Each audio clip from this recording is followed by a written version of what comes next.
And I too am delighted to be taking part in the President's Dream Colloquium on Entrepreneurship, and specifically this week's topic about science and technology entrepreneurship. And we truly do have a dream speaker here with us today, somebody who is a leading scholar in the field of innovation and entrepreneurship, and somebody who is very influential on shaping science policy at the national and regional levels. So Professor Scott Stern is has his PhD in economics from Stanford, and is currently the Sarnoff Professor of Management of Technology at the Sloan School of Management at MIT. He has, I teach his research, and I also use his research in my own studies because it's seminal to the management of innovation, and it makes a lot of sense. As you will see this afternoon, not only is it great for researchers, but it's great for practitioners.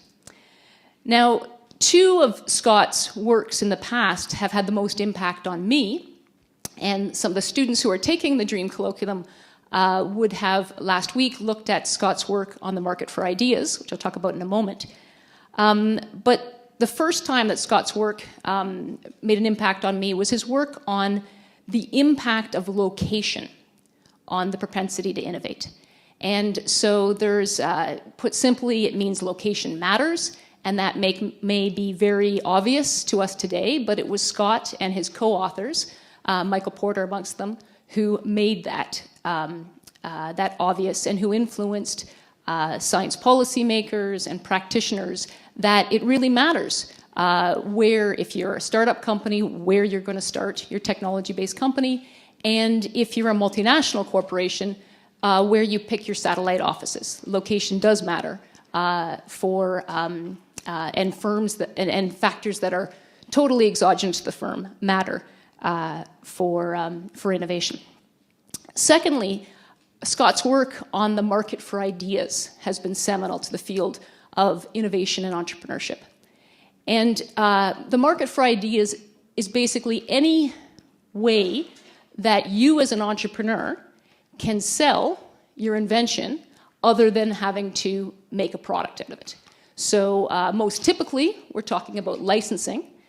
And Scott had the original, had seminal ideas on when it makes sense for an entrepreneur to license versus manufacture a product, and the conditions that was important.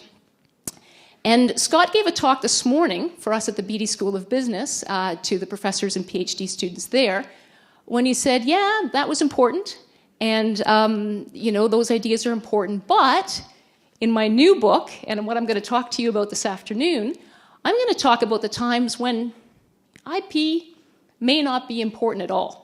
To some entrepreneurs, they may say, I could patent this, I could protect these ideas, but I'm not going to bother.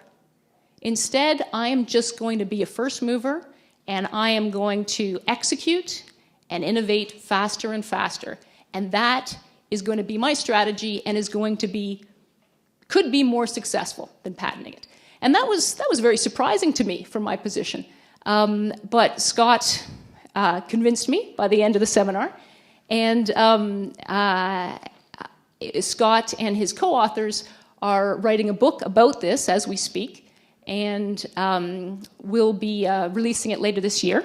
And it's on the topic of today's talk, which is called Entrepreneurial Strategy, a New Agenda for Startup Innovation. So I'm thrilled to have Scott with us today, and please help join me in welcoming Professor Scott Stern. Scott.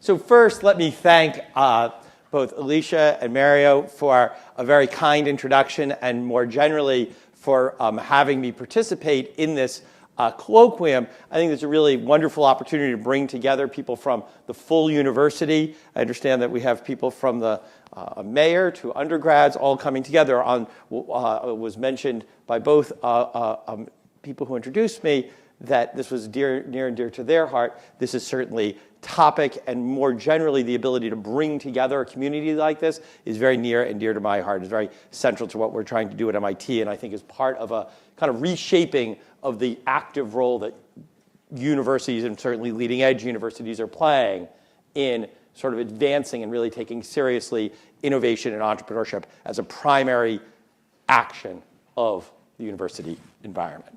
So what I'm going to talk to you about today is the kind of, in some senses, an overview of the work that myself and my co-authors Fiona Murray at MIT and Joshua Gans at the Rotman School have been doing in the area of entrepreneurial strategy. And before I get into the kind of details of that, basically what we propose to do in this work is building on some of the work that Alicia mentioned, as well as the work of a variety of other scholars, as well as really working with startups, both around MIT and Silicon Valley and all over the world, is to really synthesize a new way for entrepreneurs to really approach the commercialization of their ideas and to understand the role that strategy plays within that, and to be able to accelerate their ventures through coherent and consistent approach to figuring out the best way for them to create and capture value, even in an environment that's very competitive and in which they lack resources. Okay. So let's get started. So some of you are old enough, some of you are too young, to remember Webvan, which was a very hot .com company during the 1990s. And basically, when you think about Webvan, their basic idea, their entrepreneurial insight was the internet meets the grocery store. So the idea is that you would go online, you would think about, right? You would basically go to webvan.com, you would order a bunch of groceries, and then their idea was that then once you had sort of put in your order, they would ship that order to their own warehouse, usually out in the kind of suburbs or exurbs. They actually had a very complicated robotic system to fulfill each order. That ultimately, in a new life, became Kiva Systems that was sold to Amazon for over $800 million. Okay, but in the initial life, basically they were going to have this fancy robotic system. They were then going to kind of bring all the groceries to the web vans, and then they would be driven into the inner city to deliver to consumers. So essentially, Webvan had the concept, right? The idea was the grocery store meets the internet, and their approach was to be a disruptive competitor to the established grocery store industry. At the very same time, there was a second company, Peapod. And Peapod, the founders of Peapod, had exactly the same idea. The grocery store meets the internet. Peapod.com, you would go on, you would order your fruits and your vegetables, your dog food. But the difference is that for Peapod, they would actually then ship that order to the local grocery store, where they'd then hire a few kids to kind of run around and pick up your groceries and either deliver by hand or in a van to your home. So in other words, right, Andy and Tom Parkinson positioned Peapod not as a competitor to the traditional grocery store industry, but as a complement to the traditional grocery store industry.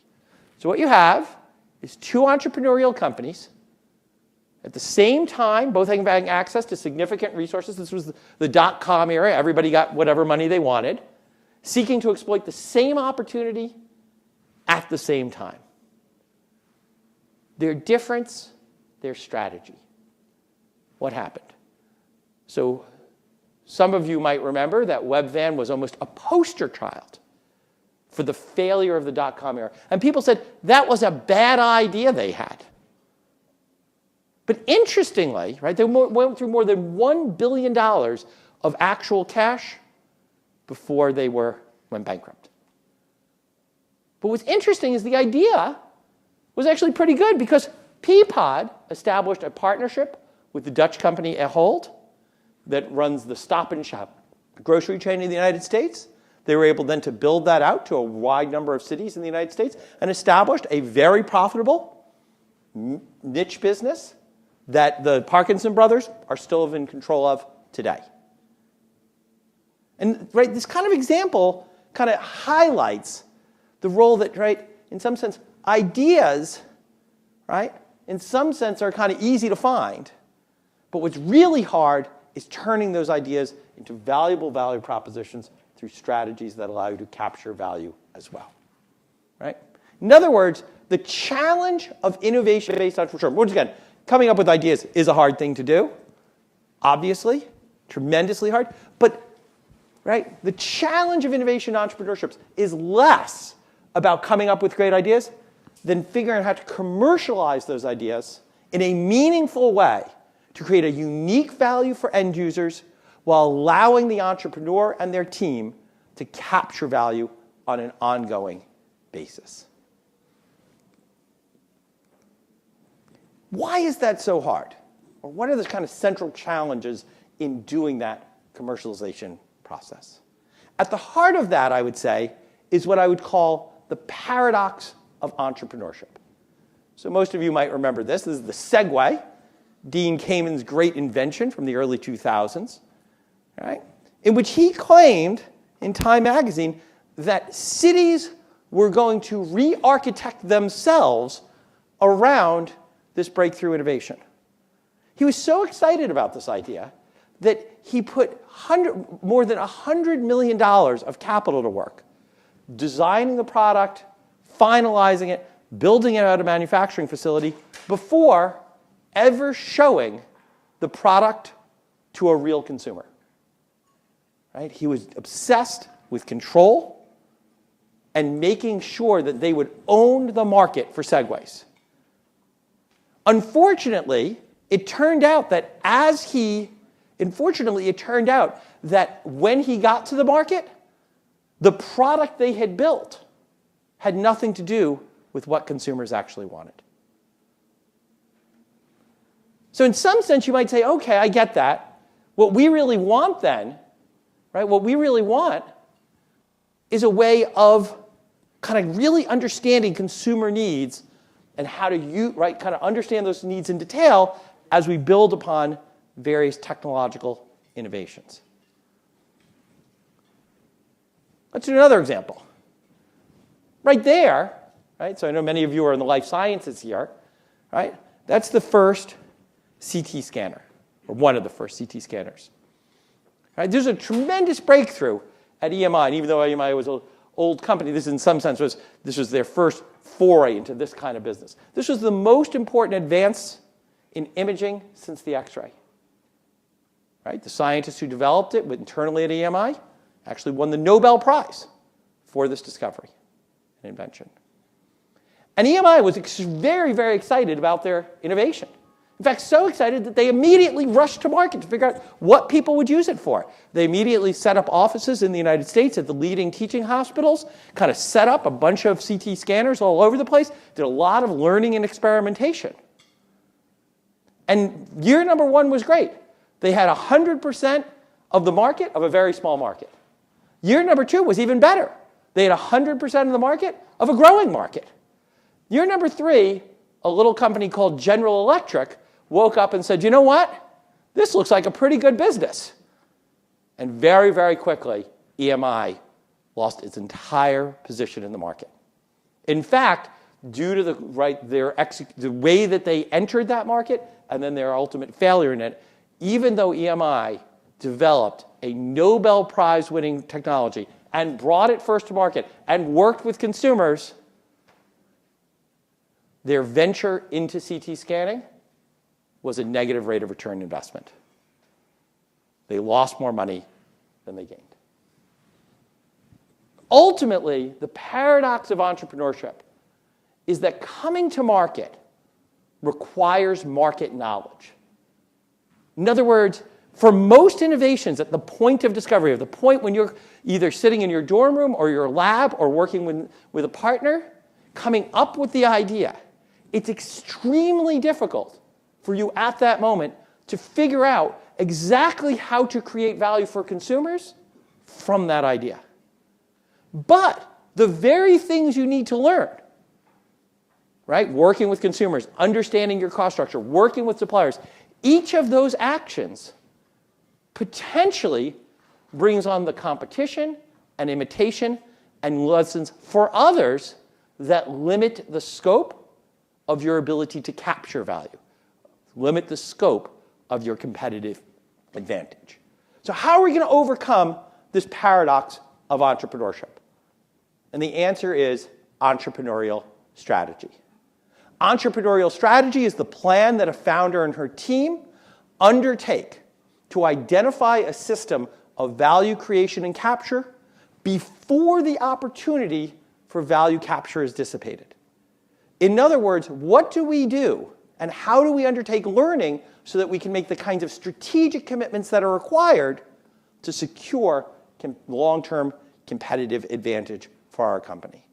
It's not a passive process, but the active choices that allow a firm to establish priorities, achieve internal coherency, make commitment, and ensure value capture. In some sense, right, when I talk here today, entrepreneurial strategy is less about choosing what to do than taking an idea and saying, you know what, among the many thousands of ways, or many, many ways that I could develop this idea, we're choosing what not to do.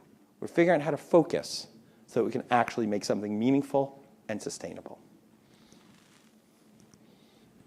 To be clear, the idea, right, so that's entrepreneurial strategy.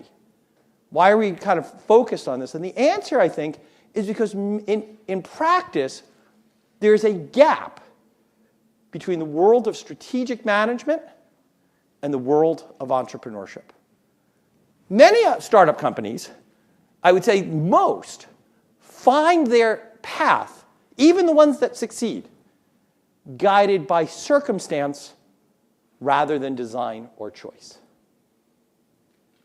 So for many, right, so just to kind of make sure we understand that. So for example, for many companies, the segments that they work with, the customers they end up relying on, tend to be the customers that choose them, that kind of come in early. And many times that's exactly right. Let's be clear. If someone writes you a check and you're an early stage venture, it's hard to say no. But interestingly, sometimes your first customer isn't your best customer. Instead of having your customers choose you, entrepreneurial strategy would tell you that you should choose your customers. Rather than having venture capitalists invest in you, you need to choose your stakeholders in your firm. To be clear, there's long been skepticism among entrepreneurs about the role of strategy. And let me be clear, I'm very sympathetic to that. The fact is that if you wanted to do traditional strategy for entrepreneurs, you would spend the first 3 years' budget on the studies of the consulting companies to find out that there's an opportunity here. Right? Most strategy frameworks are static. They say, listen, I already have a business plan, right? They made me write that in the BD school. Right? Why the hell do I need this? Our objective is to move past this impasse, to actually provide a strategy framework that's grounded in the choices and trade-offs that real entrepreneurs face, and use that as a way for providing startups a framework for evaluating their choices and identifying opportunities for value creation and value capture in a systematic way. To do that, I'm going to go through these two very quickly. We'll come back to them as we go. I'm going to make sure that I'm not too long. So, as I said, there's kind of at the core of this, and I won't be able to talk too much about this in our short time together today, but as we've talked about the 4 choices that shape entrepreneurial strategy, our choice of customer, technology, competition, and choosing the identity. Who are we as a company? Who do we want to be? Come back to this framework in a bit, which is this is what we call the entrepreneurial strategy canvas. These are going to be the core choices you end up making that are going to end up giving you the kind of strategy and understanding the trade-offs within those strategies. Okay. In the interest of time, the next section of this I'm going to go through relatively quickly. I'm going to sort of spend time on one or two of the bigger examples, and then all the slides will be online and made available, I know, to all, just to kind of give it a kind of high level. So the first point here that I'd like to make is to sort of persuade you, just kind of give a hint of why it is that entrepreneurs need strategy. And I'll sort of focus on two examples for our current purposes. The first is Starbucks. So when Howard Schultz, right? Howard Schultz was actually not the founder of Starbucks. Right? Howard Schultz was actually an employee of a company called Starbucks that was selling specialty coffee, almost for use in the home. And he was on a buying trip in Italy, working for Starbucks, when he noticed a very important phenomena, right, fact, about the coffee shop and cafe market between Europe and the United States. In the United States at that time, the coffee shop market was roughly what would happen is that you would walk in to a coffee shop and you would order a cup of coffee and they would spend maybe 5 cents. You know, their cost of goods sold might be 5 cents, including labor. Kind of someone would pour a bad cup of coffee for you. And maybe they would charge you 50 cents. And he noticed that in Milan, you had a very different experience. What happened was you ordered your coffee. They didn't spend 5 cents. They might spend 15 cents. And all of a sudden, they had some machines kind of whirring, right, little cappuccinos. But now, rather than charge you 50 cents, they are able to charge you $4. That's actually a pretty big difference. So with a relatively small increase in the relative costs, they will dramatically increase the willingness to pay. And he went back to his partners at Starbucks, and he first was unable to persuade them to pursue this idea. In fact, they moved off and ultimately became Peet's Coffee. He ultimately bought the name Starbucks. And the question is, what did he do first? So he's kind of now running this venture off his, kind of credit card, his savings, maybe a little bit of a bank loan. How is he growing the venture? Or what is the next step that he undertakes? At a very early stage in Starbucks, Howard Schultz hired one of the world's leading experts in pedestrian walking patterns. Say, why would Howard Schultz, he's in the coffee business, why would he need to know about pedestrian walking patterns? And the answer is because he was trying to do what's maybe the hardest thing of all. He was trying to change consumer behavior. And he recognized that what he needed was to put his first stores in key locations so they were the right point on the rent gradient, right, in terms of a downtown, but people could walk, had enough time and would get comfortable with taking 15 or 20 minutes at the end of their lunch hour to get a cappuccino. And even if you look today in the United States at major cities, the footprint of Starbucks is much more strategically placed than that of other competitors. In other words, because remember, high-quality coffee, there were lots of different ways you could go with that. But once he understood what he wanted to do, he was able to prioritize organizational investments and hiring in a way that allowed him to actually clarify, learn, and actually commit to the right ways to create and capture value. One other example. Gives you a sense of, right, strategy allows the different decisions you make to cohere together. The whole becomes greater than the sum of the parts. So for example, Netflix. So Netflix, right, you guys know Netflix, right? So Netflix in its early days was a pioneer in doing only DVDs and only online. There's no Netflix store, right? At that time, that seemed like a radical combination relative to the traditional company, Blockbuster. And then, guess what? Reed Hastings understood that once you were going with people online, you were getting lots of information about them. But then what he understood was that if we're going to go for these Netflix customers, what we should do is focus not on the blockbusters, which is the obvious thing to do in a video or rental business, but actually to focus to great extent on unheard of independent films. You might say, how do those things go together?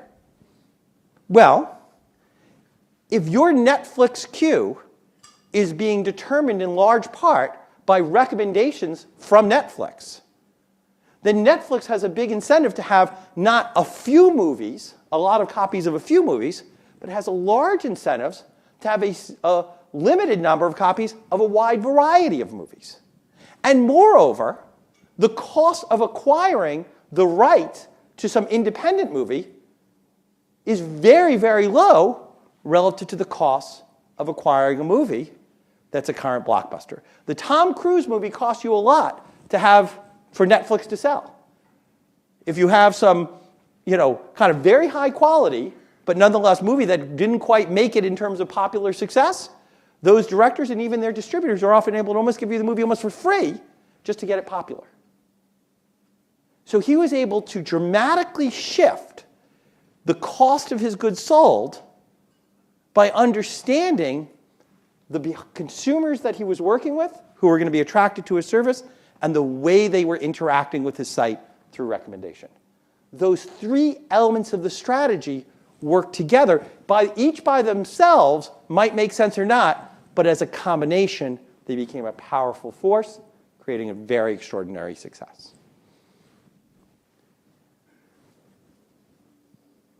Commitment.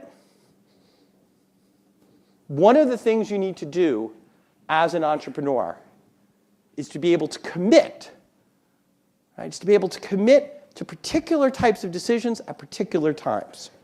I'm not going to go through this story for too long, but one challenge you face is that when you are approaching a supply partner, if you don't have your ducks in a row, if you just start working with people, there's some possibility that they will hear you, they will listen to your idea, and they will thank you very much for it as they go use it without your permission. If you have never seen this movie, I recommend it to everyone on the web. Put this in your Netflix queue. Okay? It's the extraordinary story of Bob Kearns, who invented the intermittent windshield wiper. And it's a long story, but the key is that he literally drove his invention onto the product development lot at Ford and let them have a version of his invention before signing paperwork that guaranteed a long-term contract. At which point, Ford stopped returning his phone calls and commercialized the innovation without his permission and with no benefit to him in the absence of a litigation that literally took more than 25 years. The final part of strategy is that strategy is the tool to let your experiments be smart. As entrepreneurs, we have very limited resources. So this is Yet-Ming Chang, a wonderful faculty member in materials at MIT. And he wrote a paper. Here was the equation. Okay, we're going to spend the rest of our time, if it's okay, kind of working right here. I know we have an interdisciplinary crowd. The key, though, is right here. This is an equation that describes how to put a tremendous amount of force in a battery, okay, to how to sort of extract force from a battery source more quickly. And from that, they created the company A123 Systems. In the early days of A123, one of the smartest things they knew is that while they knew they wanted to get eventually to the automobile industry, they actually focused all of their early efforts at a much smaller and well-defined market, the power tool industry, so that they could figure out the manufacturing and logistics and just kind of the underlying science a little better before they actually approached the big industry.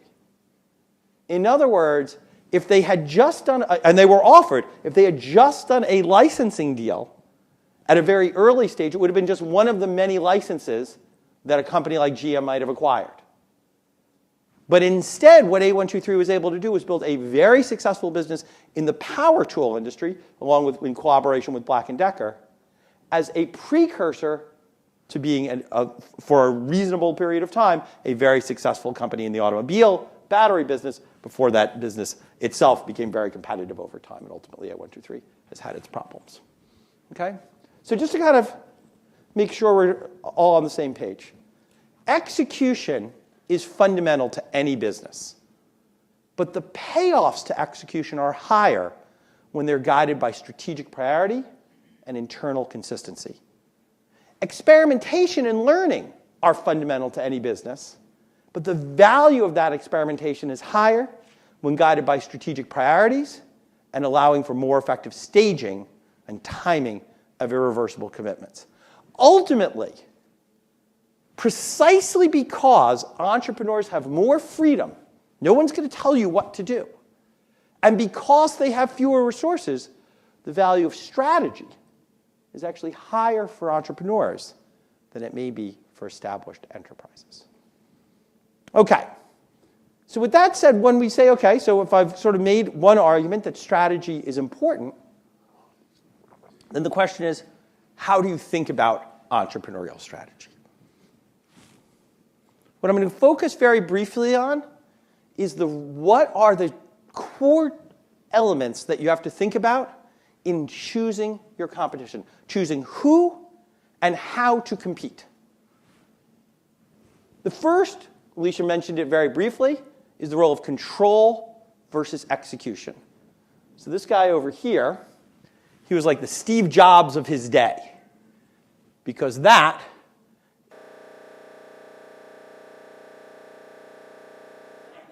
and he actually invented the golden delicious apple. And what happened is that people would come over at night and sort of steal the apples to create copies of his new invention. And so he built a cage around these special apple trees to protect his innovation. Now, in some sense, when you think about it, that sounds like a pretty smart plan. That's like building a little intellectual property fortress. We're building kind of, and using design as a way to protect your ideas. But, it's a little bit costly. It's harder to pick the apples, right? You have to build the darn cage. Those are costly things, right? One of the interesting things that I talked about, as Alicia mentioned in the seminar I gave earlier today, went through this in much kind of greater depth. One of the interesting things is that when we look at startup companies, very often it's not so much what industry they're in. I mean, these factors matter, but even for companies in the same industry with about the same amount of technology, they can end up having very different approaches to the issue of control versus execution. So this company over here, Tactus Technology, we're reinventing the keyboard, right? Tactus Technology has a technology that literally you can have on a smartphone, like a sort of flat panel smartphone. But actually, as you start to type, you'll feel tactile sensation. Literally, the surface will be raised so you can have a tactile sensation of typing. SwiftKey is also trying to reinvent mobile keyboarding. What they have is predictive typing. So SwiftKey is very fast, right? So it sort of predicts what you're about to type, so you can type more quickly. Right? Both of these, are technology-driven companies. But they've chosen to have dramatically different approaches to how they're, different visions of how they're going to capture value from their ideas. Where Tactus has 14 current patents and 45 pending, SwiftKey focused on just getting to market and kind of iterating and learning from the consumer very, very quickly. Right? Well, we all like, for example, in universities that sort of put faculty-led inventions often have a lot of intellectual property associated with them. The students here, if you're working in a lab, don't tell Mario, but a lot of you might just walk off campus. Mario seems like he kind of gets this, so he'd be very happy for that. Right? But there's a total difference. Same idea, but very different strategy.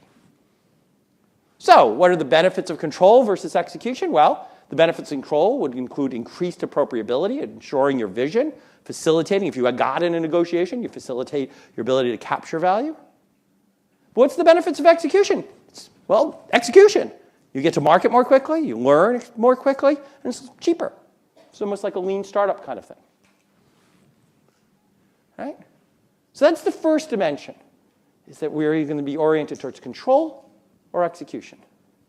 The second was part of what Alicia mentioned. This is kind of grounded in the work we've done for a long time, is thinking about this orientation towards collaboration versus competition. For many ventures, if you go all the way to the product market, the company you'd most highly compete with, is precisely that firm that you'd probably collaborate with if you're in a collaborative mode. Right? Biotech firms tend to work with the big pharma that already has a product in the market in their drug category. What's the benefits from collaboration? Well, very often you can access their other assets. You can reduce your costs of getting to market. You can have more focused incentives. You can manage, right, the profitability. What are the benefits from competition? Well, you're going to maintain more control. You're going to have fewer bargaining hassles, higher-powered incentives. And so what that does is when you bring those two ideas together, what you're able to do is to identify a signature for your entrepreneurial strategy. So in other words, if you sort of, as an entrepreneur, as an entrepreneurial team, if you choose to invest in control versus execution, orient yourself to collaboration or competition, you're going to end up looking at a very distinctive strategic profile. We've looked across our research, probably thousands of firms, worked with, many, many firms, both at MIT as well as in many other contexts, and sort of what I'm going to sort of be, in the interest of time, not be too long-winded about it, but I'm going to try to give you a sense of a few of these key strategies. Okay? So let's imagine for a second that you choose to invest in control, but also you're happy to collaborate. Right? You bring those two ideas together. Well, then we call that an intellectual property strategy. That's where we're using control over key intellectual property assets as a means for extracting significant and sustainable revenue streams. In some sense, these kinds of firms are going to be relatively small in terms of people. We're going to have very close interaction between our innovators, our business development people, and maybe even our intellectual property lawyers. Right? Our capabilities are going to focus on innovative capacity and IP management, and our competitive advantage is to be premised on our bargaining power, our ability to get a good deal with a downstream partner, more than necessarily the market power we create in some downstream area. You might say, how does that work? Right? Ray Dolby, right, was able to build a $3 billion personal fortune without ever building a product. Right? All of us know Dolby. Right? And what he did is he kept on churning out great innovation at Dolby Labs, he and his team. They would then had a tremendous intellectual property portfolio on that, and they basically would then build technology for various media, sound in media industries. More recently, just down the road from you in Seattle, Nate Merville's building Intellectual Ventures, now I think the single largest owner of intellectual property in the world, where he's trying to really create these markets for ideas in a much more meaningful way. Sometimes people call him the king of the patent trolls. He's a very controversial guy, but he has so far, as best as we can tell, been able to secure extraordinary returns for his investors by being really tough about intellectual property through collaboration. Let me compare that to disruption. Right? Clay Christensen has, I think, really kind of given that word kind of real meaning and sort of kind of highlighted the role of creative destruction. A disruptive strategy was about exploiting a new technology curve through the development of a novel value chain. You'd have to consider how to create and deliver value to key customer groupings, and specifically, if you're going to choose to just execute, and you're going to choose to compete with the big guys, you might as well focus on a market segment that is poorly served by the existing offerings. Right? You should choose customers who hate the current incumbents. You're going to have a focus on experimentation and integration of customer insights into the technology development process. This is the world of just kind of iterate. You're just going to do a ton of iteration, learning from customer insights, and trying to stay one step ahead of everybody else. Interestingly, right, this kind of strategy is hustle. Importantly, right, we all love the word disruption. But importantly, the most important thing is that you have to not only go fast, but you have to go fast in a way that also avoids a response by the established firms in the industry. You have to kind of hope that you exploit their blind spots for a sufficiently long time so that you develop the capabilities before they notice there's a problem. That's Robin Chase, a good Sloan grad from MIT, right? And she was relentless as she built Zipcar, right? Thinking about the process of her idea was to disrupt how we use automobiles. And moreover, she was able to figure out how to experiment with different pricing models, different membership models. She just tried everything. She threw the kitchen sink at the whole thing. And that allowed Zipcar to evolve in its first 2 or 3 years into the model that we would recognize today. And that kind of really kind of created the car sharing industry. Value chain. Right? Here what we're going to do is we're going to execute, but collaborate. So now, remember before we were focused on customer segments that were poorly served by existing customers. Now we're going to work with the established firms to focus on those main markets. Right? Very often here what we want to do is establish a commitment to serve and develop very core capabilities in a horizontal piece of the chain. Very often we can use exclusivity, right? The one tool you have as an entrepreneur in a value chain strategy is you can promise any one leading firm, you can say, I will not work with the other firms. And that turns out to be a very important strategic lever. Right? And then it's company, right? So think about Foxconn, one of the most successful companies of the past 20 years. We might not like their management practices or labor practices, but the one thing they do is they completely control the precision electronics manufacturing business. They don't know anything about customers. They don't know a customer. They're, right? For most of their history, they knew nothing about intellectual property. But they were built an extraordinarily profitable entrepreneurial venture through execution and collaboration. And then finally, architectural strategy. This is probably the hardest kind of, right, as the most ambitious kind of strategy to have, where you're simultaneously controlling the technology and competing with the established firms. This is how we exploit a new technology curve by architecting a new value chain. We have to identify some, as my colleague Michael Kusumato called it, a platform core that allows us to kind of control an aspect of this. And very often what we're trying to do is we're going to be a hub for multiple stakeholders through control over an interface or access point. That's what Facebook did. At a relatively early stage of Facebook's development, they established a platform core that, once again, they have an open API and whatever, but you can't, no single individual can replicate the social graph within Facebook. They control that asset. And they were very explicit. They were both competing with the social media 1.0 type companies, as well as big players such as Google and others.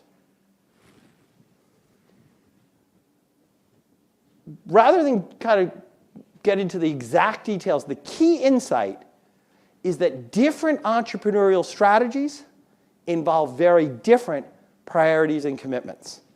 So where a value chain strategy is about integrating your innovation into an existing value chain, a disruptive strategy is about exploiting new technology through the development of a novel value chain. Value chain, reinforced value proposition of already existing customers versus focusing on customers poorly served.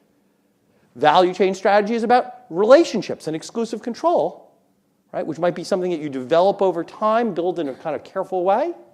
Disruption is all about needing to execute quickly, to avoid response. You don't want the incumbents to know you're there in a disruption. In value chain, you need to know the incumbents need to know you're there. So I'm very aware that I'm almost out of time. So I want to make sure that we don't overstay. So I just want to kind of push forward on just one little last part of putting this framework to work. So we've worked this book, kind of which emerged from a kind of long research stream by myself and a whole bunch of other people. We've had as a course developed at Sloan over the past 4 years. And each year what we do is we work with one key company that remains in focus during the point of the course. And one of the kind of key things, we've written a bunch of cases that are related to this. And so I'm going to talk to you about one of those cases. So this is the Litro camera. It was introduced in 2011. Its founder at that time, and at that time president, was Ren Ng, who did his PhD at Stanford. And this was a company that had committed for a long time, and almost in their DNA was the notion that they were going to compete and control. He said, I'm thrilled to finally draw back the curtain and introduce our new light field camera company, the one that will forever change how everyone takes and experiences pictures. And the basic idea, I think right there, what you can do with a Litro camera is you can actually focus your images after you take the picture. So you take the picture, and then you could work with software to actually refocus the image. It's actually pretty cool. One of the things that we were able to do and ask students to do is, so I think, right, that many of you are involved in some sort of business plan course, right, at some point in your career. What we do is actually not have students do one business plan, but to actually focus and do 4 business plans. Actually, we only asked them for 2 for the assignment. And the key insight is that business plans get a pretty bad rap from a lot of venture capitalists, because in some sense the business plan very often is kind of compared to what? What we would claim is that by taking an entrepreneurial strategy approach and imagining what would our business look like as a disruptor? What does that business look like as an architect, as a value chain partner through an IP play? And then work out the details of that business in a meaningful way. What would that mean for how much money we need? What is it, right? What's going to be our capital burn rate under those different assumptions? What's going to be, who are we going to hire? Where will we, are we a Silicon Valley company or a Vancouver company? By forcing yourself to think through multiple business plans, you clarify both the value as well as the strategic trade-offs inherent in each business plan. Last example. Who's that? Yeah. Okay, I heard Mickey Mouse, and then I had one ringer over there. That's Oswald the Lucky Rabbit. Okay, this is kind of key moment in business history. Oswald the Lucky Rabbit was one of Walt Disney's first great characters in the eras of silent animated shorts. He competed head-to-head with Felix the Cat. And that was the kind of key competition of the day. And at that time, Disney, who was building one of these great studios, building a great animation studio in Hollywood, he basically decided on a value chain strategy. Right? What he did was he was working with a partner in New York who would then distribute the movies and receive back licensing revenue. You know you have a bad relationship with your licensing partner when they refuse to give you the underlying financials, justifying whatever checks they send you. So Disney made a trip from California to New York to have it out. He wanted more money per movie, more of a share, the whole thing. He got there, and Mintz looked at him and said, I have 2 things to tell you. The first is that while you've been taking a train trip, I've actually hired half of your best animators back at the studio to form a competitor. And like clear, they were some of his best animators. They were the team that ultimately created Woody Woodpecker that ultimately merged into Warner Brothers. The second thing he said is, you were so focused on execution, you didn't read the fine grain of the contracts we wrote. It was me, Mintz, who owns the copyright to Oswald the Lucky Rabbit. And so Disney got very, very mad, needless to say. So Disney, at that moment, kind of his conversion was complete to making Steve Jobs look positively passive. Okay? Kind of on the train ride back, he sort of started to think what he could do, and he was like, well, I could kind of create something. Right? But why do we know who Mickey Mouse is even today? And the reason is, okay, because he went back and in a 6-month period invented sound cartoons. So Mickey Mouse was the star of the first sound cartoon, and he was like way ahead of everybody else. And all of a sudden he just was like, he sort of was way ahead of everyone else. And if you wanted to see a sound cartoon in the early days of the Depression, your only option was Mickey Mouse. Okay. Interestingly, the company, many people criticize Disney even to this day for what some would call an aggressive, some would call maniacal approach to intellectual property. That strategy is in that company's DNA back to its origin in 1928. Effectively, we can understand this kind of key moment in business history by thinking about what happened. It wasn't so much that Disney invented sound cartoons. It's not the technology. It's that Disney completed a pivot from being a value chain partner to an industry architect. Ultimately, the power of entrepreneurship is the ability to not only identify and implement exciting opportunities, but allows you to make choices that allow you to create real value for the world and capture value for stakeholders. Interestingly, the more exciting and the more potentially disruptive your innovation, the more important those choices are for your ability to commercialize and build a new company with competitive advantage. Ultimately, it's the process of choosing an entrepreneurial strategy that requires a venture to come to terms with the core value that it will create and the logic of how it will capture that value on a sustainable basis. Thanks.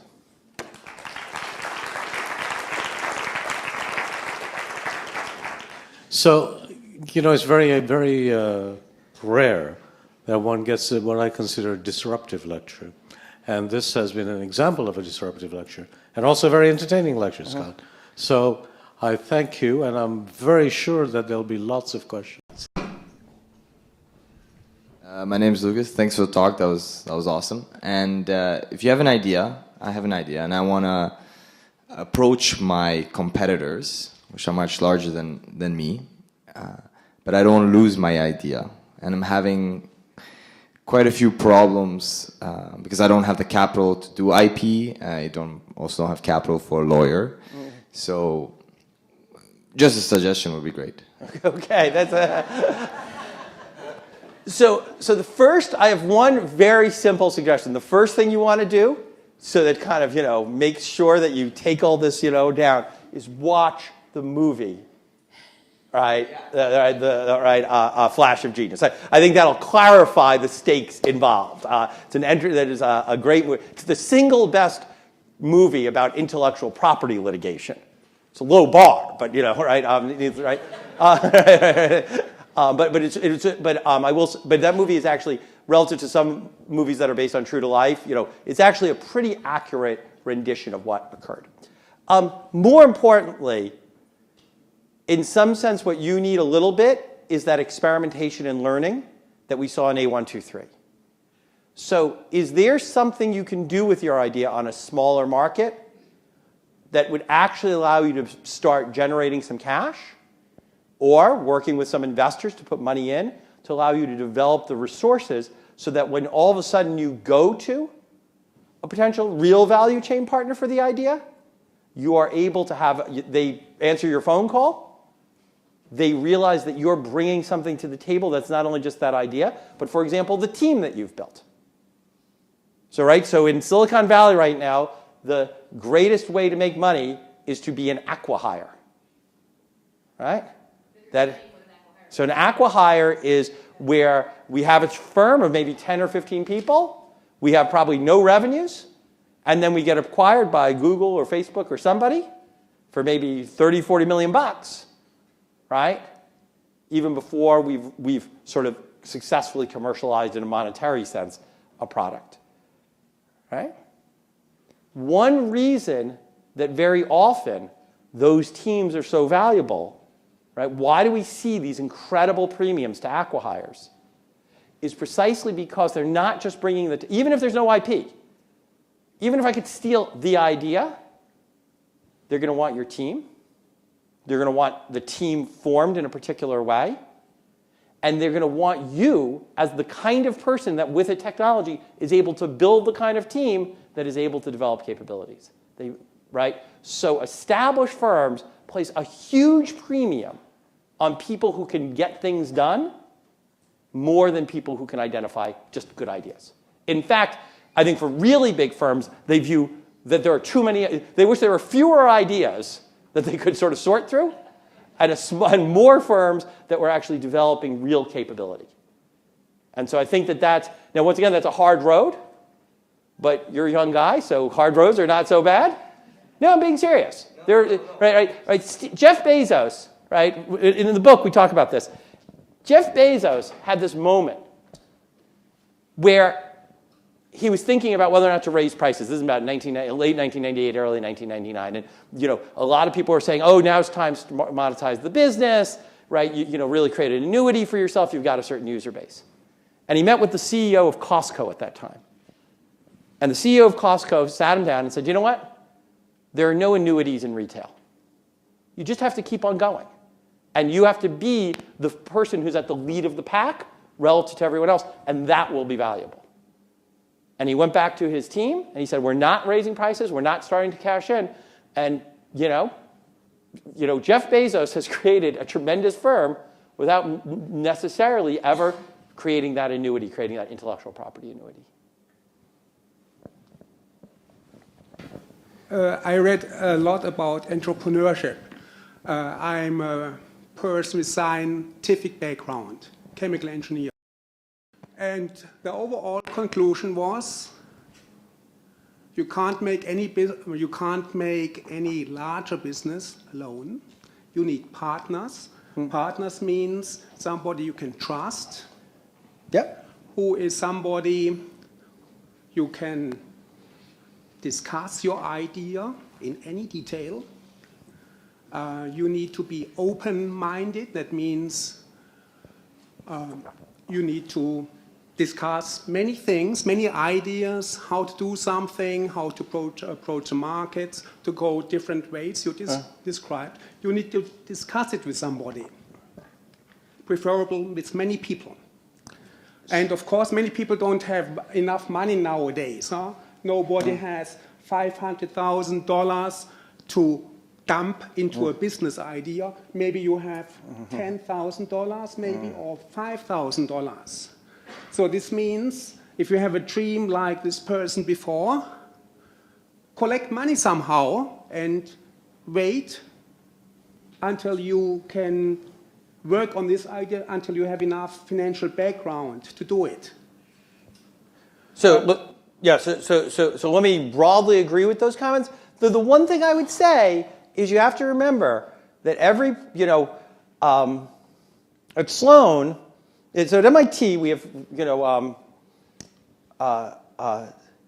Mitch Kapoor, the founder of Lotus at Sloan, is a hero.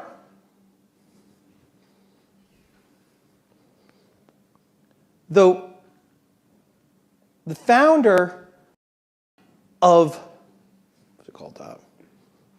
The first spreadsheet. No, not Excel. VisiCalc. Thank you. Right, sorry, I just had a senior moment there. Right? VisiCalc, so I think the third employee of VisiCalc was an MBA named Mitch Kapoor, who the founder of VisiCalc worked with, discussed with. And Mitch Kapoor thought this was an excellent idea. And he went and he started his own firm that got the dominant share, right?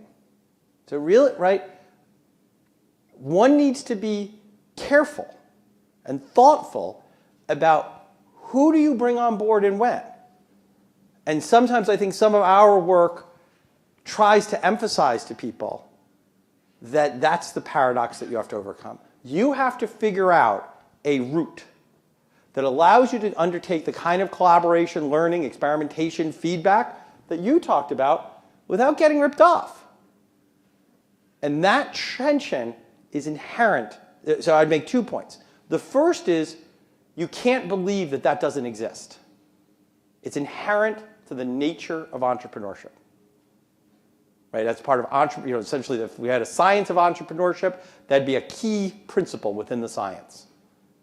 And the second part is to say that, however, good entrepreneurs are able to use their idiosyncratic circumstances, their relationships, maybe some other, there's so many different ways of getting to the market that they're able to craft a solution that overcomes that paradox.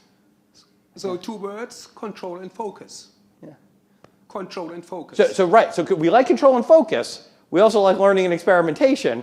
And the question is, how do we balance between those? And let me be clear, what we're describing here, right? So let me just, for the purposes of kind of being able, right? For the purposes that we're describing here, and I'm sorry, this is clicking. Different strategies involve different mixes, different signatures of the control and focus piece versus the execution and learning piece. And we would claim that that's as an entrepreneur, as a founder who's going to spend their career, spend the next several years of their life, many times their own personal funds, the funds of their grandmother, on this activity, they should be they should be thoughtful about understanding the consequences of the early choices that they are making. I think there's... Thank you so much for your talk. Building on an earlier comment you said about acqui-hire, and I thought I'd ask you this question because this might be helpful for some young budding entrepreneurs in the audience. What kind of skill sets or values make a good acqui-hire team, in your opinion? So what I would say there is that, so one, I would say, and I don't want to overstate on the acqui-hire piece, the number of actual acqui-hire, sort of planning on having Google sort of decide that you are worth 100 times more than your current revenues because just cause is still a pretty rare event relative to the total number of entrepreneurs even within, say within Silicon Valley. That having been said, most acqui-hire firms are people who are able to simultaneously identify the next an important new phenomena, a new source of value creation, without necessarily having figured out how to articulate a plan for value capture. So whether or not it's Snapchat or Instagram or some of the others in which they're even just going to throw the technology away. So Instagram was able to create a community that arguably, so they loved the team, and there was a potential sort of new thing that Facebook found hard to do. Right? Somehow Facebook couldn't tap in the same way, and sort of showing some unique expertise or having a unique insight into a particular trend of how a particular, say, online community is emerging, or a particular area of science, even a particular area of science and engineering. So I think that, well, we wouldn't call them acqui-hires in areas like, for example, nanotechnology. We have lots of firms that get acquired under very favorable terms because the acquiring firm would like to have the expertise of that team. That's not going to be necessarily their intellectual property in a formal sense, or even the papers they've written, but those people are sort of at the edge. They have advisors maybe back at a leading university that kind of know what they're doing. And so that keeps us as DuPont or us as, you know what I'm saying, as a buyer of these firms at the leading edge of these activities. And that sort of, so understanding that interplay between your actually building capability, you know, so having a unique, building uniqueness, unique value. Another way of saying that is that if I was going to build an acqui-hire company, or not a company, but if I was going to build a company and premise a strategy in which I am trying to, in which my ultimate exit is going to be through acquisition despite no intellectual property, I would want to build a set of activities that can tremendously add value to the existing operations of the already existing players who I might be shopping to. Right, and there are, well, I'll right, there's a question down here. Just to kind of finish on that last point, Cisco Systems for many years has built an ecosystem around its company. And then there are whole venture capital shops, or at least partners within venture capital shops, who basically they'll have sold 4 or 5 companies to Cisco over a 10-year period. Because Cisco really has a system for acquiring companies, and they kind of know what to look for. Do you see what I'm saying? Yeah. Hi. So this is very related to what you just answered, but I was at a similar talk by Dan Gilbert, the founder of Creo, and actually one of his central suggestions was that in a lot of industries there are some common, really big problems that everybody within that industry is aware of, that if you know what they are, then if you can solve it, basically it's your ticket in. So he was suggesting, and that's how he got started, that if you can identify those problems through talking with people in that particular industry, that might be a good strategy to just basically get a team together, focus on that problem, solve it, and then go approach those big businesses. I'm just wondering if you think that to be a good strategy for forming a company. Let's say you have no ideas, but you think you can solve the problem. So I'm a Catholic on entrepreneurship, okay? What I mean by that, Catholic with the little c, right? So that sounds like a good value chain strategy. I like that. But there are other ways, right? I think one of the things that I've learned is whether or not it's Clay Christensen, right, who would would orient people towards disruption, right? And his clients said, through an incentive, right, that's what they do. And there are certain venture capitalists who that's the kind of companies they want to solve. There are venture capitalists and leading thinkers who would say it's all about value chain. There are other people who would say if you haven't locked up the IP, you're toast. And there are other people who say if you haven't built the right platform and community and really built out a platform core, I don't want to talk to you. What we're proposing here is that was a conversation among leading entrepreneurs that was describing essentially different parts of the elephant. That fundamentally, even from a given idea, there are many roots, and that what I think more entrepreneurs suffer from is not making choices rather than there being kind of one true path. In fact, I'd argue that the one true path approach has been much more harmful. While many of the advocates of that path speak from experience in a very powerful and persuasive way and make sense for their path and might make sense for people who are like them. But it wouldn't, but what I find is, and I'll make the kind of comparison, occasionally I'll talk to people in life sciences who will go read Clay Christensen and not be able to figure out what they're supposed to do.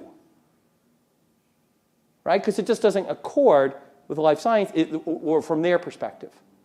And the idea here is to say there are many different approaches to building a successful startup company. This is a framework that actually kind of covers most of the companies. In our data sets, we're able to look at most companies and sort of break them down into elements that accord with these strategies. And then we're also able to identify the anomalies and then when we often do interviews or work with companies, we'll figure out that's the part that the board makes a fight over. Because that's where the disagreement never got resolved, and that slows down those companies. Scott, you speak of many paths, which is very Buddhist, and you just told us you were Catholic. But Blaze. I guess that makes me a Pope Francis Catholic. I'm Jewish. I'm married to a Catholic. I should say, I really did mean with a little c. Thanks, Scott. I'm a Catholic, too. I've invested in a lot of companies started by students and friends. One of the things I do notice is that companies, when one path doesn't work out too well, they try and change paths. How does that work out? So there's a whole chapter we have on pivoting. So the short answer is, right now the word pivoting is essentially equivalent to I've run out of ideas, but I haven't run out of money. Right? So I'm against that. I think that entrepreneurs, if they really don't know what to, every startup is an experiment. And sometimes we have a hypothesis and the experiment fails, and we should give the investors back their money. I think generally as an industry, if you're specifically, and this for people, if you're planning entrepreneurship as a career, what I mean by that is that you expect, independent of any particular venture, to remain in the startup business for a long period of time, you will do yourself a world of good by recognizing failure when you see it. So let me just say that.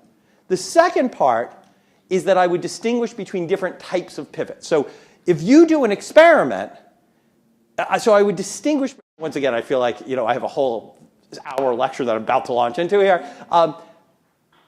If you distinguish that your experiment and your learning identify, yes, hypothesis A was wrong, but now we really do know what to do, that I'm not against. What I would claim is that we should distinguish between business pivoting within the business model. So for example, I'm down here in value chain and I thought it was going to be Boeing that was my partner, but then it turns out to be Airbus, something like that.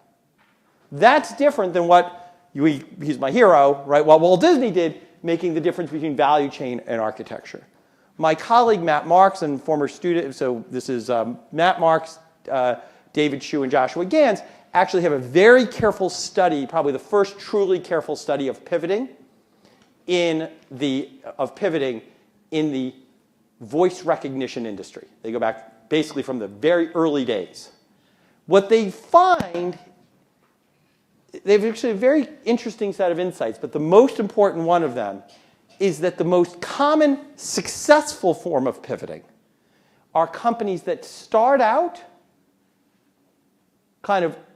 essentially start out over here, right? They start out building a competitive venture. They do a few things around that. They establish some customer relationships. And then, to really scale the business, they figure out how to move that indoors. Now, interestingly, going back to Clay, right? So the interesting insight of that is that undermines some of the kind of fear of disruption from the perspective of an established firm. If you can kind of wait around for the guys to figure out what to do and then kind of buy them up, right? Less disruption, that's just kind of more of an acquisition strategy. That having been said, I think that we should be careful. There are many pivots that are, I just don't know what to do.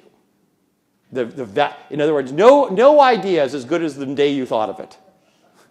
Right? And so we should be more, so as a career as an entrepreneur. And the second, though, is that it is possible to do, and we see some patterns in the data that are associated with that. Scott, at SFU, the inventor owns 100% of IP. So the students are at liberty to choose between control or execution. At other institutions, the institution owns 100% of IP. Do you think it makes a difference? Yes, I think it makes a huge difference. So what we do so I'm going to go the more research-oriented talk that I gave this morning. We have developed a very small but very careful data set of what we call paper startup pairs. So these are startups who we can trace the foundation of the idea behind that startup to an individual scientific paper. Then what we do is we look at paper startup pairs in which are a result of faculty-student collaboration. And then we look at the differences for the faculty-led ventures versus the student-led ventures that emerge from that process.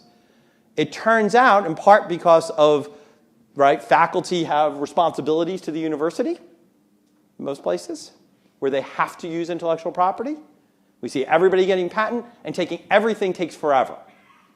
The student ventures tend to be much less reliant on intellectual property, and they literally incorporate more quickly, get funded more quickly, right? They have a whole bunch of milestones that are just quicker. And so what we see is that giving students the intellectual property to basically walk off campus facilitates execution, and execution facilitates more accelerated venture development. So essentially, that's exactly what we've done with faculty as well, giving the intellectual property back to them. They too own 100% of IP. And you might have thought that would backfire, but 20 years ago, we realized exactly what you just said. And so by handing IP back to the faculty member, we've made ourselves much more agile and more nimble, and the business community would attest to that. Yeah. No, so, I mean, I think that this issue of kind of that for most universities, and almost by law within the United States under Bayh-Dole, you basically the university has to at least nominally own it, and then you have to go through the TLO if you're a faculty member. And you think about it, right? What was the most successful? There are so many other routes for ideas to get out of universities: students, faculty-student collaboration, postdocs, so on and so forth. And what's interesting is that we've spent, as a policy matter, insufficient time looking at how different governance structures result in different types of startup activity and ultimately different types of success. It's great to hear the experience here. Great. Yeah. So would you say that that trend of take it off campus and run with it is the same for all industries, or do you see a difference between the software startup versus the 15-year drug development? So interestingly, so I wouldn't want to overstate the results from the work that we're doing. So one, talk to me in a year, right? So we're really building up we're building up a way of testing that in a detailed way. So I don't think anyone knows the right answer to that. With that large caveat, I think that what's interesting is that academic entrepreneurship.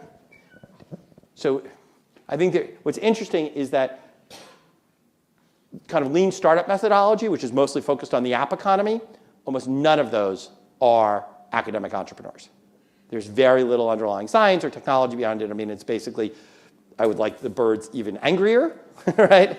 Right? Right? Okay? Where when you look at, even in a very recent data set of academic entrepreneurs, there's a small number of industries that are highly represented that match outside of the app economy the rest of venture capital investment. And once you control for industry, you still see this execution versus control trade-off, even after you control for industry, but whether or not it differs by industry in meaningful ways, we haven't yet pinned down.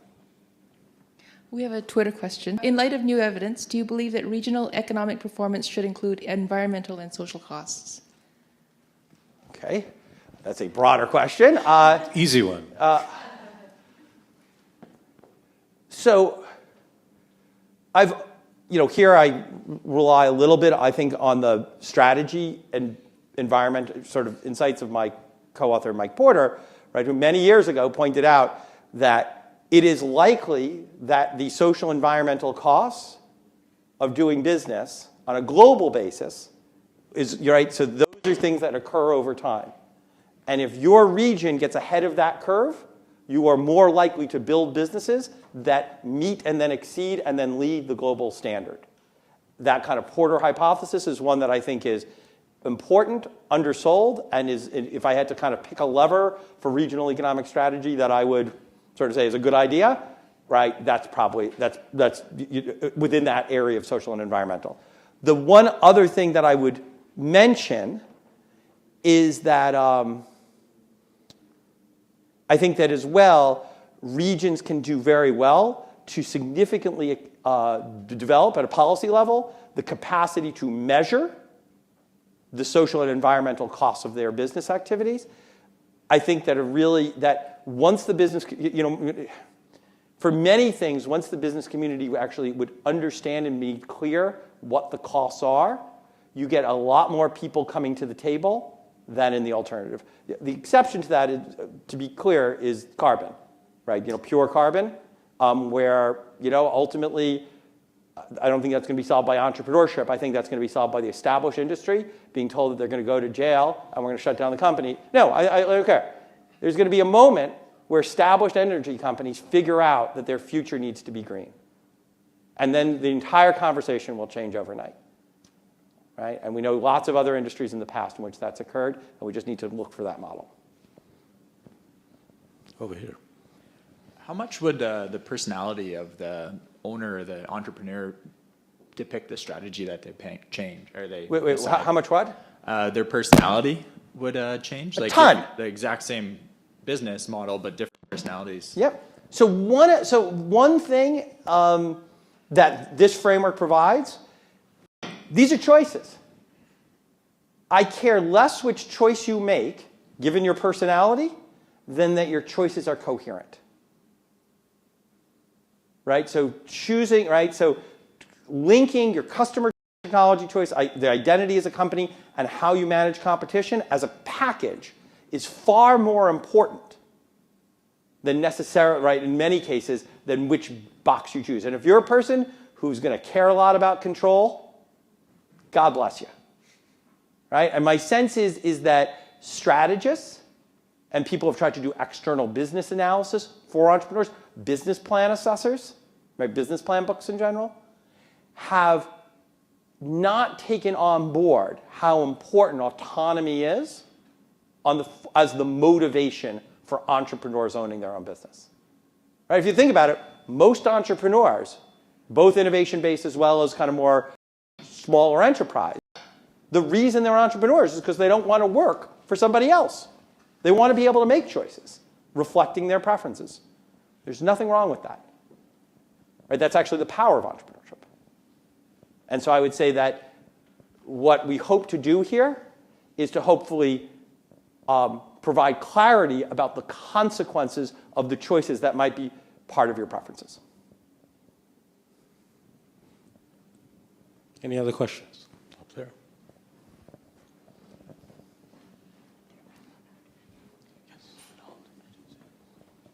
No, it's great, but that's just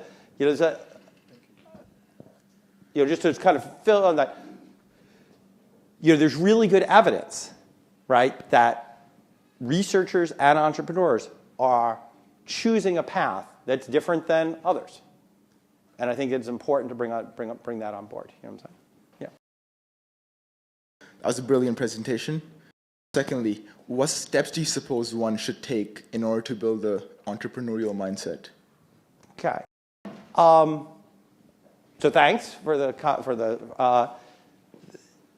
So in terms of building an entrepreneurial mindset, it almost goes to the other question. I think there are kind of a few different things that I would highlight. The first is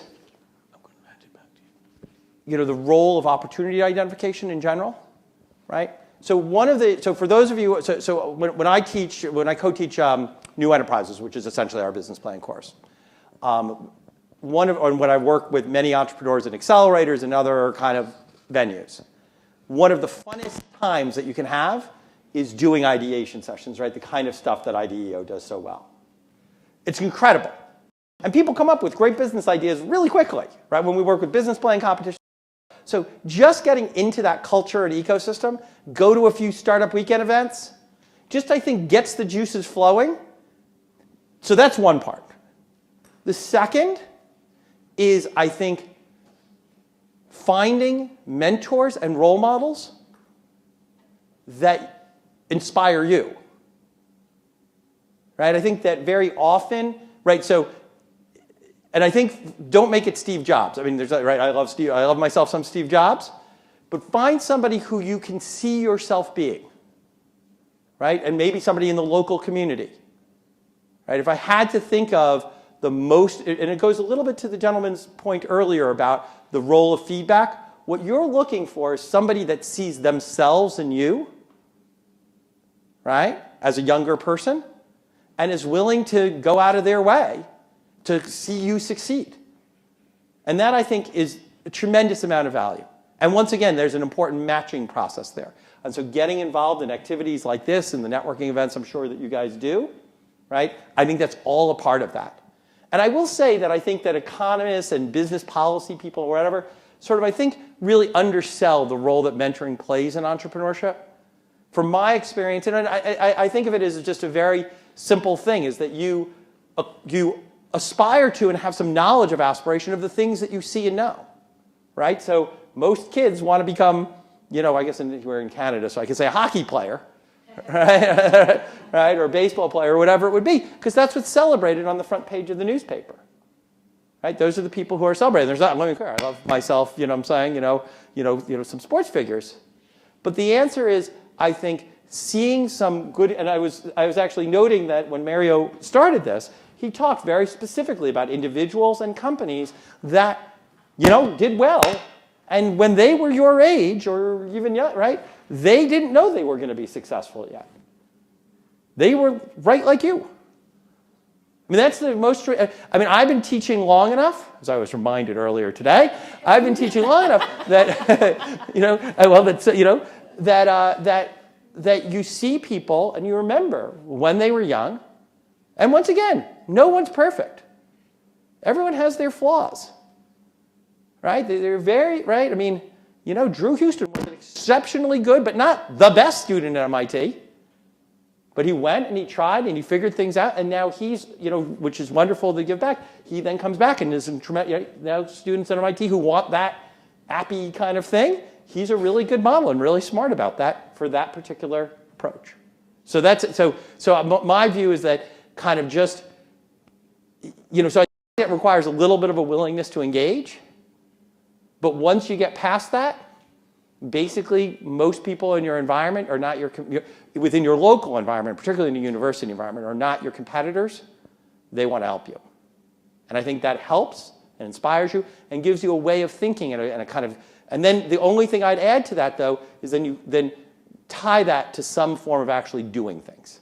Getting stuff done is the single best way to build capability. Right? So just work the muscle of being an entrepreneur. So if you're here, so you guys, do you have a business plan competition? Yeah, exactly. No. I find that for students, particularly if you have not started a venture before, going through a business planning competition, there are very few things that are a better use of your time than going through a business planning competition. And what I mean by that is, boy, one of my advisors, I told Alicia this before, one of my advisors said, you know, the man's greatest innovation was the deadline. It's the innovation that made all the other innovations possible, right? And I think that kind of being in a time-controlled competition with relatively, you know, only upside for you, right? Find partners, right? Find some person that you can work with, you know, a friend, whatever, somebody who brings complementary skill. Figure out some small way of making it happen, in, you know, sort of proof of concept, right? So do you have a science or engineering kind of background, or is your background science engineering or more in the management? So if okay, but no, that's good too. We like that. But I was going to say, from a science engineering, so sometimes what I say is, I often find that it's helpful. Think of what is the hypothesis that you have. What's the experiment you want to run? Right? If you could only run one experiment, and how do you make that experiment as lean as possible, and try it out. You know, when we do an entrepreneurship lab, and we have student teams helping local entrepreneurs, I find it incredibly valuable, the talking to a potential customer, talking to a potential supply chain partner, doing something that actually meaningfully engages it rather than kind of just being hypothetical is incredibly valuable. You know what I'm saying? I want to make sure that we understand that as you go down that route, right, at some point you're going to start caring a little bit more about whether or not where the intellectual property, you know what I'm saying, you're going to start caring a little bit more about these choices. But just in the literally first time getting started, incredibly important just to start doing things. And then And once again, partnerships, mentors, and kind of getting stuff done. I'm wondering if you can stratify or filter venture capital partners and even hubs of innovation by your model here as well. Do you see in future that value chain is going to be in Silicon Valley and architecture is going to be in Boston, that kind of idea? So I think that, yeah, so to be fair to say that in Silicon Valley, there are a lot of disruptors who then, so what I'd say is there's no doubt that individual venture capitalists, so I think people in general invest with style, right? I'd say that we have thought about doing that project, and I haven't yet done it. So in other words, I know individually there are lots of VCs that we talk to, senior VCs, who sort of look at, have seen this kind of stuff that we do, and very much connect and say, yeah, but I only am going to invest in IP businesses, right? Or it's all about disruption for me. Don't tell me about whatever. Interestingly, VC partnerships are a little bit more complicated because sometimes, some VC partnerships like Polaris have a model, right? So that's the Bob Langer kind of vehicle, among other things. But sort of they have a pretty specific model, or particularly in life sciences. I think that if you looked at Kleiner Perkins, though, different partners have different strategies, and some of the big trade-offs they faced within the partnership, it's fair to say, emerge from these differences over where do you think you really create great ventures. So, and that's a great area for study and thought, and that's a topic we've thought about and have made no concrete progress outside of anecdotes. Well, ladies and gentlemen, I think you'll agree with me that this has been a fascinating tour of the world of entrepreneurship and innovation and its nuances. And I personally am very confused as to how we should proceed, but I'm going to meander my way through this maze. So thank you very much, Scott. I'm going to hand the mic back to Alicia to thank Scott formally and then to close the formal proceedings. Thank you, Mario. Thank you, Mario. On behalf of the SFU President's Dream Colloquium, I'd like to thank you, Scott, for an engaging, thought-provoking, and thoroughly enjoyable talk. Thank you, too, for traveling from Boston and up the mountain to share your ideas with us. And we look forward to reading about them further in your book as soon as you finish writing it. So here's a small token of our appreciation, and thank you again for a great talk. Thank you so much. Thank you very much. And thank you all.